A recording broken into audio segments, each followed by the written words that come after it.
আমরা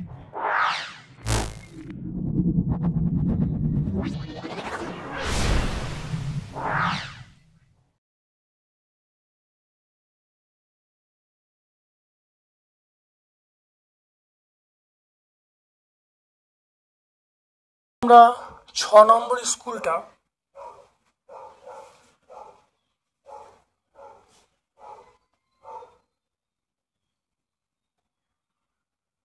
আজকে আমরা 6 নম্বর স্কুলটা দেখো পরিবেশ বিজ্ঞানে সলভ করছি। ভিডিওটা প্রথম থেকে শেষ পর্যন্ত দেখো, অবশ্যই ভিডিও থেকে উপকৃত হবে। তোমাদের সকল বন্ধু বান্ধবের মধ্যে ইউটিউব চ্যানেলটা শেয়ার করে দিও। চলে এসো পারদের ঘনত্ব। পারদের ঘনত্ব এটা আমরা বলবো 13.6 গ্রাম পার সেমি কিউব, অপশান বি বলবো। শূন্যযোজী মৌল যা হিলিয়ামের যোজ্যতা নেই, শূন্যযোজী মৌল। তরলের চাপ ক্রিয়া করে সব দিকে, তরলের চাপ আমরা অপশান ডি বলবো, সব দিকে সমানভাবে। স্প্রিং তুলা যন্ত্রে কোনো বস্তু দেখো 7 কেজি পার্ট দেয়, তাহলে পৃথিবী কত বল দ্বারা টানে সেটা আমরা বলবো। দেখে নাও, এটা আমরা বলবো এফ সমান বস্তুর ভর ইন্টু 9.8। 7 কেজি ভরের কোনো বস্তুকে পৃথিবী যে টানে 7 ইন্টু 9.8, 7 ইন্টু 9.8 করলে যেটা আসবে সেটা হলো 68.6। তাহলে 68.6 আসবে। এখানে দেখো কোনো অপশানই নেই, 7 কেজি বলা আছে, 7 কেজি, তাহলে 7 ইন্টু এটা নিউটন হবে, তাহলে 7 ইন্টু 9.8, 7 ইন্টু 9.8 করলে 68.6। এখানে দেখো কোনো অপশানই এখানে নেই, তাহলে আমরা এই অপশানে পাচ্ছি না। তাহলে এই উত্তরটা আমরা এভাবে করব, বস্তুর ভর ইন্টু জি এর মান দিয়ে গুণ করব। পরমাণু ক্রমাঙ্ক দেখে নাও, এর পরমাণু ক্রমাঙ্ক কত?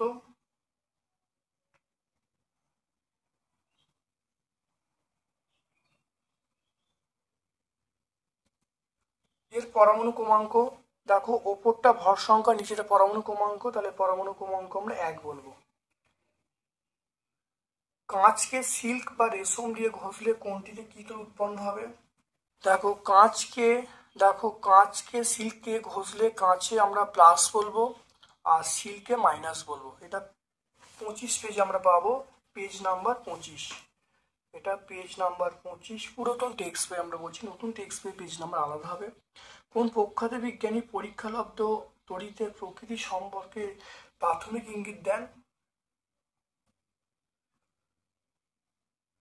এটা আমরা বলবো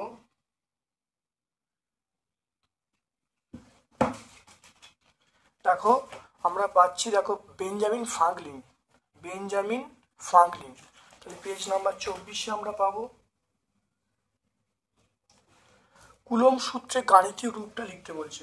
দেখো কুলম্ব সূত্র এটা দেখো গাণিতিক রূপ এফ সমান কে ইন্টু Q1Q2 এটা পেজ নাম্বার 25-এ পাবো। পরমাণুর প্রকৃত ভর কোন এককে মাপা হয়? পরমাণুর প্রকৃত ভর আমরা ইউ বলতে অ্যাটমিক মাস ইউনিট এককে ইউ বলতে পারো বা এমইউ বলতে পারো। আচ্ছা,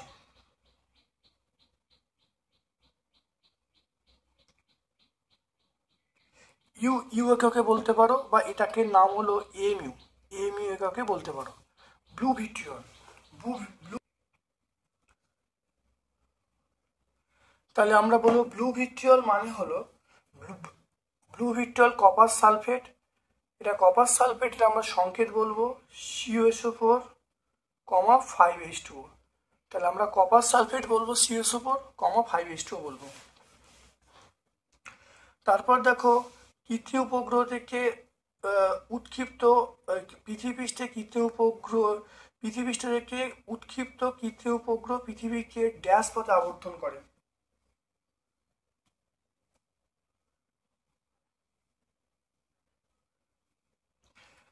এটা মনে রাখবে বৃত্তাকার পথে, হ্যাঁ এটা হলো বৃত্তাকার পথে আবর্তন করে। পৃথিবী থেকে উৎক্ষিপ্ত কৃত্রিম উপগ্রহ পৃথিবীকে বৃত্তাকার পথে আবর্তন করে। অ্যামোনিয়ার গন্ধ আমরা বলবো ঝাঁঝালো ঝাঁঝালো। হীরক তড়িতের কুপরিবাহী, হীরক তড়িতের আমরা বলবো কুপরিবাহী। বিপরীত জাতীয় আধান পরস্পরকে আকর্ষণ করে। বিপরীত আধান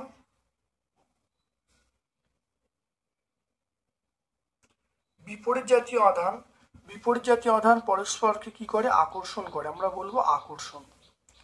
আমি এক প্রকার বল, যখন কোনো বস্তুকে কোনো তরলে ডোবানো হয় তখন বস্তুর ওপর আমাকে প্রয়োগ করতে, আমি কি?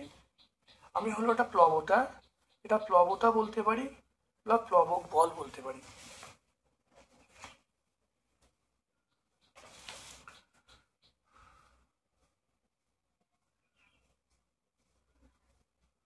তারপরে দেখো নিউটনের আবিষ্কর্তাকে, এটা আমরা বলবো সাজিয়ে লিখলে স্যাডউইক, এটা হলো স্যাডউইক।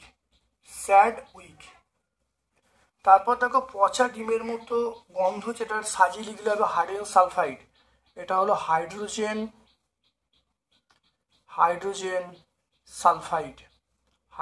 সালফাইড। তাহলে পচা ডিমের মতো গন্ধযুক্ত, এটা সাজিয়ে লিখলে হাইড্রোজেন সালফাইড হবে।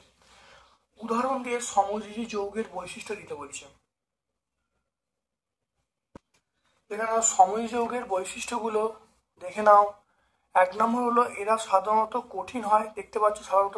দেখো 1 নম্বর হলো এদের যে গলনাঙ্ক স্ফুটনাঙ্ক অনেক কম হয়, দেখে নাও গলনাঙ্ক স্ফুটনাঙ্ক কম হয়। এরা জলে দ্রবীভূত হয়, তাহলে এরা জলে দ্রবীভূত হয়। আর তড়িতের পরিবাহী হয় না, এখানে কয়েকটা পয়েন্ট বলে দেবে। আর উদাহরণ আমরা বলবো, যেমন জল বলবো, গ্লুকোজ বলবো, চিনি বলবো, এগুলো সমযোজী যৌগ। তারপরে দেখে নাও আইসোটোপ, আইসোবার বলতে কি বোঝো?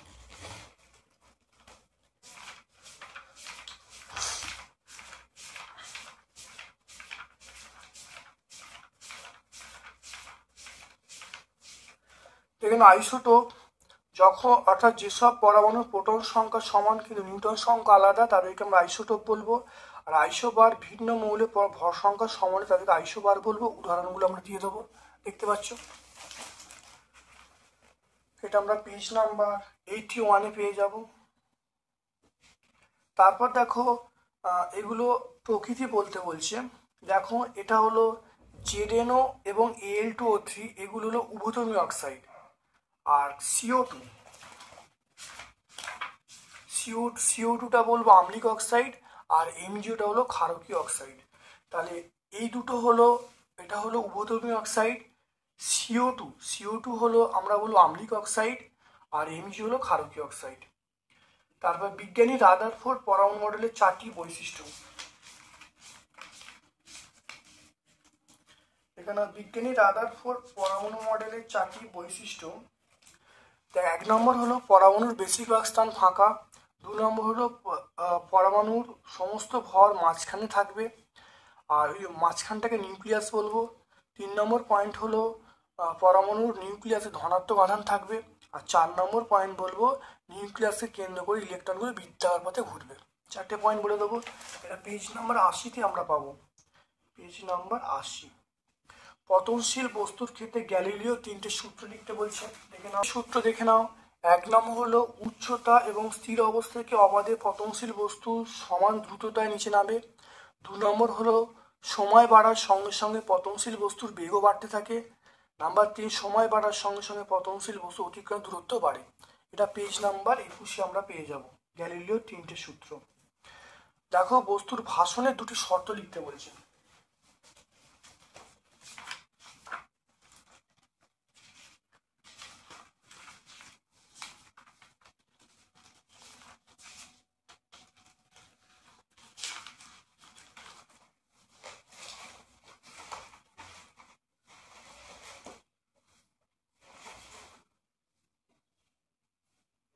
হ্যাঁ যাচ্ছি।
দেখে নাও বস্তুর ভাষণের শর্ত, দেখে নাও দুটো পয়েন্ট আছে, অর্থাৎ বস্তুর ওজন, দেখে নাও বস্তুর ওজন যদি প্লবতার থেকে কম হয় তাহলে বস্তুটি তরলে উপরিতলে ভাসবে, আর বস্তুর ওজন যদি প্লবতার সমান হয় তাহলে বস্তুটি স্থির অবস্থায় ডুবে ভাসবে। দেখো দুটো পয়েন্ট তোমরা লিখে দেবে, লিখলে উত্তর পেয়ে যাবে। এটা আমরা পেজ নাম্বার 22-এ পাবো, সাঁতরা প্রকাশনী পেজ নাম্বার 22-এ পাবো।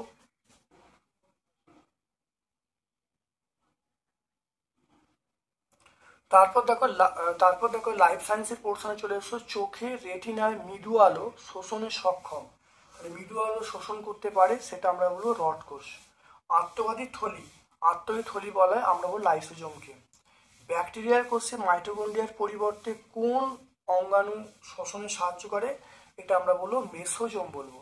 কি বলবো? মেসোজোম। তাহলে মেসোজোম সাহায্য করে। মানবদেহে কত জোড়া ক্রোমোজোম বর্তমান? মানবদেহে ক্রোমোজোম বর্তমান আমরা বলবো 23 জোড়া। তাহলে 23 জোড়া ক্রোমোজোম বর্তমান। তারপর দেখো 3 নম্বর প্রশ্ন হলো প্রাইমর্ডিয়াল ইউট্রিকল কাকে বলে? প্রাইমর্ডিয়াল ইউট্রিকল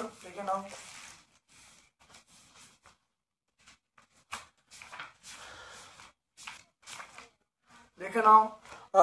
উদ্ভিদ কোষের গহ্বরের বাইরে কোনো পর্দা থাকে না। গহ্বরের আকার ক্রমশ বাড়তে থাকলে নিউক্লিয়াসে সাইটোপ্লাজম কোষপ্রাচীর ভেতরের দিকে পরিধির দিকে সরে যায়। গহ্বরকে বেষ্টন করে সাইটোপ্লাজম বিন্যাসকে আমরা বলবো প্রাইমর্ডিয়াল ইউট্রিকল। দেখতে পাচ্ছ পেজ নাম্বার 185-তে পাবো। এটা আমরা পেজ নাম্বার 185-তে পাবো। এরপর দেখো বেমানান বার করতে বলছে। নিউক্লিয়াস, নিউক্লিওপ্লাজম, নিউক্লিয় পর্দা, মাইটোকন্ড্রিয়া। তাহলে এগুলো সব নিউক্লিয়াসের অংশ, মাইটোকন্ড্রিয়া সম্পূর্ণ আলাদা, তাহলে বেমানান মাইটোকন্ড্রিয়া।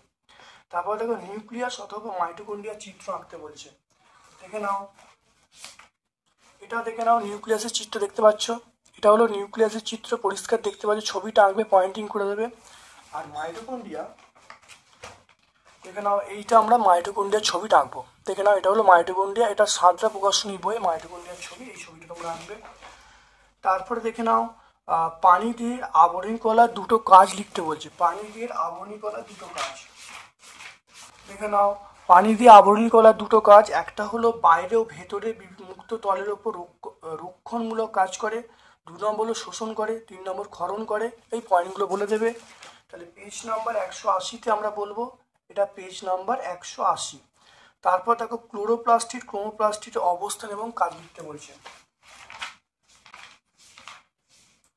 দেখে নাও ক্লোরোপ্লাস্টিড অবস্থান, দেখে নাও এটা হলো ক্লোরোপ্লাস্টিড, এটা আমরা সবুজ পাতায় পাবো। এর কাজ হলো সালোক সংশ্লেষে সাহায্য করা। আর আরেকটা হলো দেখে নাও ক্লোরোপ্লাস্টিড, এটা আমরা অবস্থান কি পাবো, এটা আমরা সবুজ পাতায় পাবো। সবুজ পাতায় ক্লোরোপ্লাস্টিড পাবো। দেখে নাও সবুজ পাতায় পাচ্ছি। এর কাজ কি? এর কাজ হলো সালোক সংশ্লেষে সাহায্য করা। দেখে নাও সালোক সংশ্লেষে সাহায্য করা, এটা হলো মনে রাখবে। আর একটা আছে ক্রোমোপ্লাস্টিড। দেখো এটা হলো আমরা রঙিন প্লাস্টিড, এগুলো আমরা ওই কমলা, লাল, হলুদ এই জাতীয় বিভিন্ন রঙিন ফুলে এগুলো আমরা পাবো। এর কাজ কি? বিভিন্ন বর্ণ ধারণ করা, অর্থাৎ ফুলের বর্ণ এবং ফুল এবং ফলের বর্ণ ধারণ করা। তাহলে আমরা এইখানটা পড়ে নেব, অর্থাৎ 186 পেজে আমরা উত্তরটা সম্পূর্ণ পেয়ে যাব। Page number 186। তাহলে 6 নম্বর স্কুলটা আমি সম্পূর্ণ ব্যাখ্যা করলাম। ভিডিওটা কেমন লাগলো কমেন্ট সেকশনে কমেন্ট করবে, যদি ভালো লাগে লাইক করবে। আমার পক্ষ থেকে সকলকে ধন্যবাদ এবং শুভকামনা জানাচ্ছি।